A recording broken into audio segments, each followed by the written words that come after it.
Halo sahabat Sport News Indonesia, kembali lagi di channel Sport News Indonesia. Ya, Indonesia berhasil menahan imbang timnas Arab Saudi di kandang mereka ya, di Stadion King Abdul Aziz International Stadium. Dan Indonesia berhak mendapat 1 poin dari lawatannya ke Arab Saudi. Ya, dua penyelamatan gemilang dari kiper baru kita. Siapa lagi kalau bukan Martin Paes yang berhasil memblok tendangan penalti dari Aldosari dan eh, mematahkan peluang emas ya, tinggal head to head kiper sama penyerang Arab Saudi yaitu Firas Al Buraikan. Martin Paes mampu memblok peluang mereka sehingga Indonesia mampu menahan imbang timnas Arab Saudi ya. Sebenarnya Indonesia mampu unggul lebih dahulu ya di menit 19 lewat gol dari Ragnar Uratmangun. Namun timnas Arab Saudi mampu menyamakan skor melalui Musab Al-Juair di menit 45+3. Ya, di babak pertama skor berakhir dengan 1-1 dan skor ini berlanjut sampai ke pertandingan selesai. Indonesia meraih hasil imbang melawan Arab Saudi. Ya, sebenarnya Indonesia bermain sangat baik ya di awal-awal babak pertama sampai ke 2/3 akhir babak pertama. Namun di sepertiga akhir babak pertama Indonesia mulai kehilangan polesannya ya, mulai kehilangan momentum. Jadi Indonesia mulai beberapa kali diserang dan terjadi peluang-peluang berbahaya di gawang Martin Paes. Namun ketenangan dari Jai Idris dan pemain-pemain bertahan Indonesia lainnya mampu meredam keganasan striker-striker Arab Saudi. Dan akhirnya kesalahan itu terjadi ya.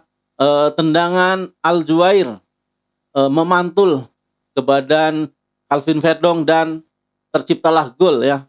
Tidak bisa ngapa-ngapain. Martin Paes sudah salah posisi ya, sudah menebak di mana bola ditendang, tetapi memantul di badan Calvin Verdong sehingga Indonesia kebobolan. Skor menjadi 1-1. Dan di babak kedua Indonesia mulai keteteran ya. Arab Saudi mulai gencar melakukan penyerangan dan memasukkan beberapa pemain yang memang menjadi andalan mereka seperti Firas Al Buraikan ini ya.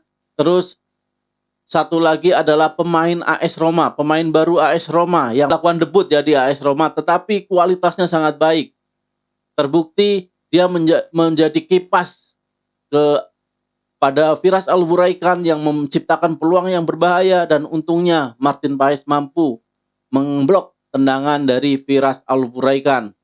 Dan Indonesia sebenarnya memiliki beberapa peluang di akhir babak kedua ya. Namun sayangnya Indonesia gagal menciptakan peluang itu, gagal memaksimalkan peluang.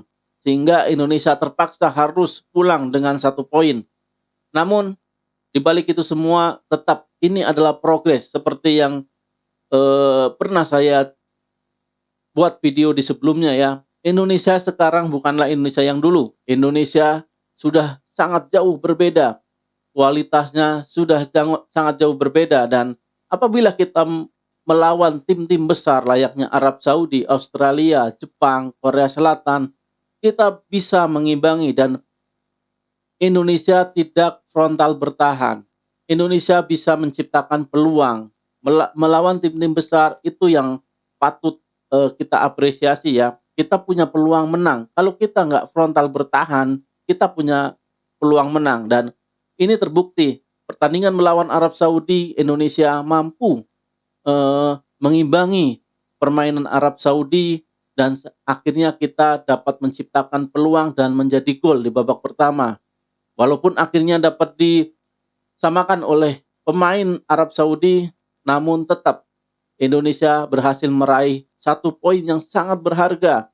1 poin di kandang timnas Arab Saudi yang tim-tim besar lain pun sangat susah mendapatkan poin di kandang Arab Saudi. Tapi Indonesia membuktikan bisa mendapatkan poin. Dan selanjutnya di kandang Indonesia, di Stadion GBK, Indonesia akan menjamu Australia yang tadi kalah 1-0 ya dari Bahrain.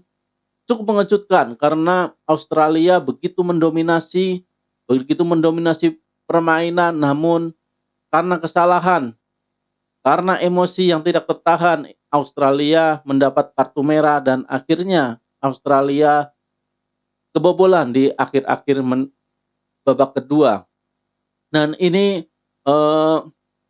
menjadi sejarah buat Bahrain bisa mengalahkan Australia di kandang mereka. Dan satu lagi pertandingan yang menarik juga antara Jepang dan Cina. Seperti diprediksi ya, Jepang tidak akan kesulitan mengalahkan Cina. Namun yang di luar prediksi adalah skor yang begitu mencolok 7-0. Ini menjadikan ya mimpi buruk bagi Cina ya, yang sekarang menempati dasar klasmen. Jadi posisi teratas di klasmen ada Jepang, Bahrain, selanjutnya Indonesia dan Arab Saudi. Oke, nanti kita bahas gimana strategi Sintayong yang sebenarnya di luar prediksi ya, namun nanti kita bahas lagi karena sekarang malam ya, saya buru-buru membuat video ini supaya bisa meluapkan emosi ya, bisa meluapkan kebahagiaan di pertandingan antara timnas Indonesia melawan timnas Arab Saudi. Oke, sekian, Indonesia bisa.